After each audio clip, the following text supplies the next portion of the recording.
Paul, ain't that what you always tried to teach us? In the last 20 years, we've seen an acceleration away from our Constitution and Bill of Rights and towards absolute despotism. The John Warner Defense Authorization Act, the Patriot Acts, the warrantless wiretapping, the renditions, the secret arrest, all of this is not only anti-American and completely illegal, it is textbook tyranny. It is anathema to our system of government. The Republican and Democratic parties and the treasonous, traitorous Congress have borrowed from all of the oppressive systems across the world and amalgamated them into the current system. And they paint everything they do in this patriotic glow, and it's for America and it's for the children.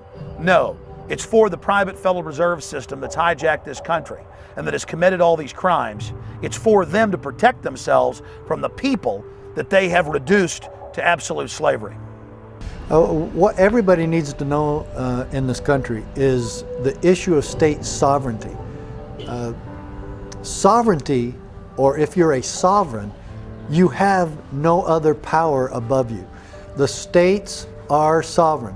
The key issue there is, who do you think formed the federal government? It was the 13 original states. Does anybody really think that the states formed a central government that was all powerful, that could turn around and tell the states what to do? This is exactly what the Founding Fathers started the Revolutionary War to prevent. They did not want another king, as it were, to tell them what to do all the time. We fought a war against King George III tyranny.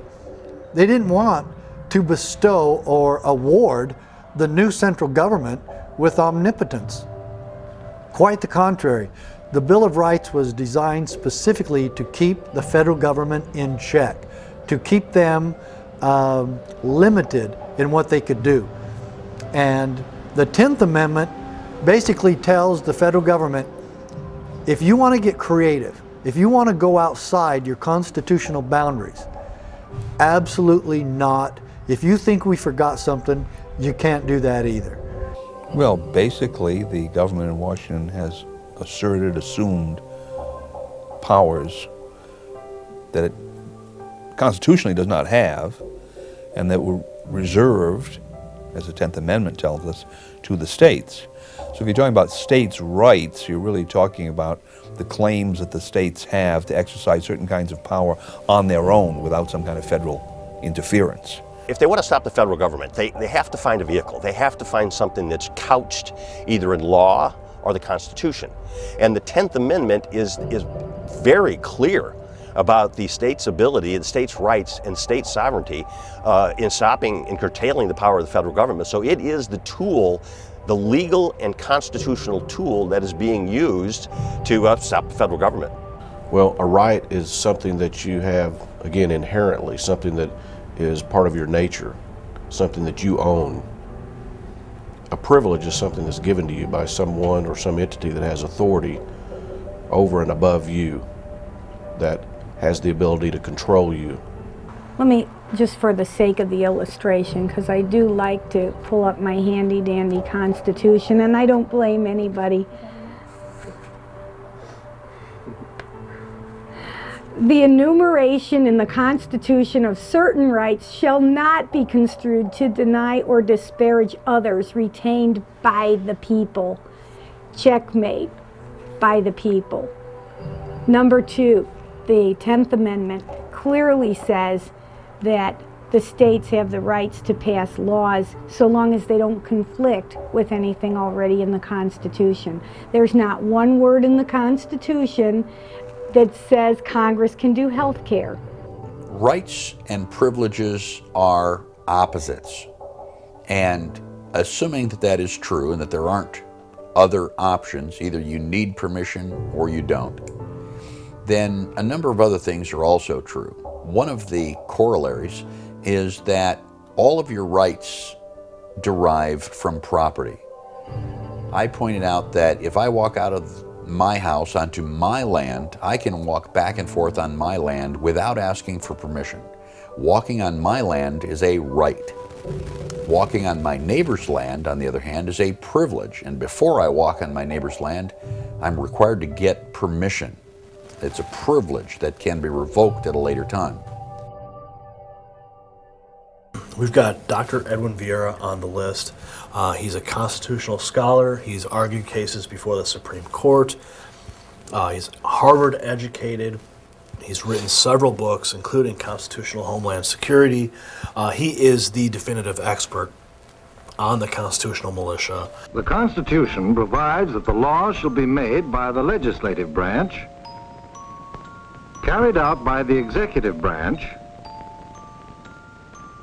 and interpreted by a third branch of the government, the judicial branch, to make certain no law violates the Constitution.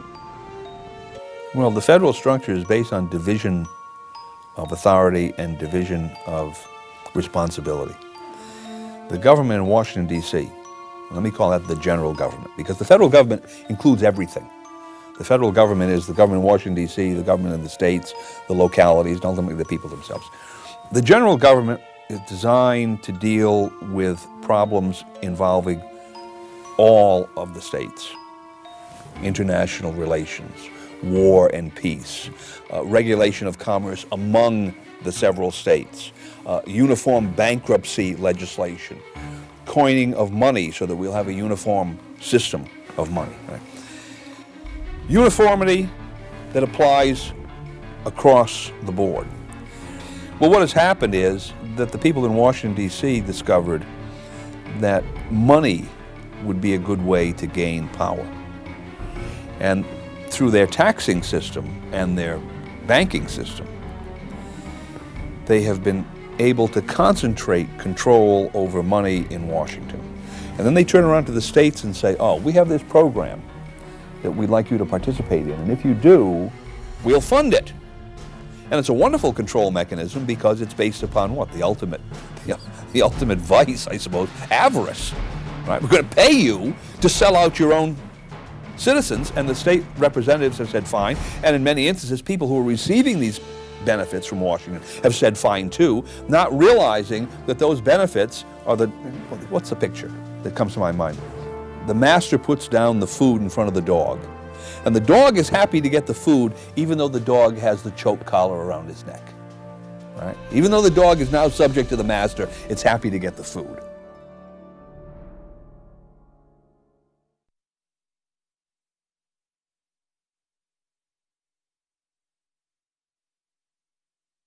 This bill has special deals for special folks. The Louisiana Purchase, special deal for Florida, special deal for 2 states in New England, and a special deal for Connecticut. And as much as my friends like to rail on the insurance companies, they give a special deal to Michigan Blue Cross so that they don't have to get the new tax increases. Why is that? Because it's special deals for special folks. This bill is unconstitutional. Texas State Attorney General plus 40 or 30 other Attorney Generals will sue the federal government if this bill passes because of special deals for special folks. And also, this bill is unconstitutional because it forces the American purse people to buy a product. Nowhere in the Constitution does the federal government have the authority to force you to buy anything, whether it's insurance, a car, or a box of donuts. What we have in Congress are a bunch of lobbyists who are there making sure that elected officials do the will and do the bidding of corporations. And I mean, this healthcare debate is a great example of that. I mean, the insurance industry right now, they're spending $1 million a day to convince people that they need to keep private healthcare insurance companies, and that's how we need to have our healthcare run in this country. What does the term sovereignty mean? Well, you can have a nation that's declaring that it's sovereign from an empire or from a nation that it was previously a part of. But at its most basic level, sovereignty, or saying I am a sovereign, means I am not your property. I am not a slave. And our Declaration of Independence was unique in history, where the people created a new government and constituted it to be a protector of their basic rights and freedoms. Not democracy, not mob rule, 2 wolves and a sheep voting on what's for dinner, but a system where the minority as well as the majority was protected. Bills that would protect the American people from the federally sponsored healthcare fiasco are now getting the support they need. We call it the Missouri Freedom of Healthcare Choice Act. It also is a House joint resolution, and on the Senate side it's been filed as a Senate joint resolution. These resolutions are the type that would result in an amending of our Missouri Constitution. And basically, what these joint resolutions do is inscribe into our state constitution that the citizens of Missouri will not be compelled or forced by the federal government to have any type of health control mandates from the federal government. This is a brilliant piece, a beautiful piece of state sovereignty, pushback type legislation. The main point of passing a resolution is we have to define who we are and what we will tolerate. It's their job to be the public servants. They're getting way off task. The support from the citizens was tremendous. In my 8 years in the legislature, I've never seen so many citizens come up to the Capitol to participate in a hearing. A properly constituted federal government exists only with the authority of the people and is only granted power from the people. The same thing is true with the various state governments. Their power derives from the consent of the governed. We did it with the extension of unemployment benefits in Missouri this past session, where we had to jump through hoops, actually change our state statutes to be able to get those extensions. We said no. I think what's going to happen is collectively, the states are going to have to come together, and they're going to have, the legislatures of the states are going to have to say no. Welcome back to The Ed Show. There are tough times on Main Street. Unemployment reached double digits and small businesses are struggling to stay alive. You never want a serious crisis to go to waste. We kind of agree with Mal that political power comes largely from the barrel of a gun. I'm very appreciative of the fact that Gary Franchi and William Lewis contacted me and authorized us to post this film at prisonplanet.tv so it could subsequently be posted all over the internet on YouTube and other channels. They spent a lot of money making this film. It's about states' rights, the difference between the republic and a democracy. This is a film that can really cause a grassroots movement in this nation to rediscover what it is to be an American and to get those checks and balances back over the federal government that only the states under the 10th and 9th Amendment can provide. And to ensure that they can make future documentary films, it's essential that you support them by going to Infowars.com or Don'tTreadOnMeMovie.com and purchasing Don't Tread on Me, Rise of the Republic on DVD with the expanded extras. Plus, you get it in the highest quality. It's great to show friends and family, to have viewing parties, to send to your legislators, your county commissioners, and to people in Congress. The future of this film is in your hands. We've done so much together in the past. I want to thank all of you for your support of independent filmmaking that stands up for this republic. Don't Tread on Me, available at Don'tTreadOnMeMovie.com or Infowars.com. Get the DVD today.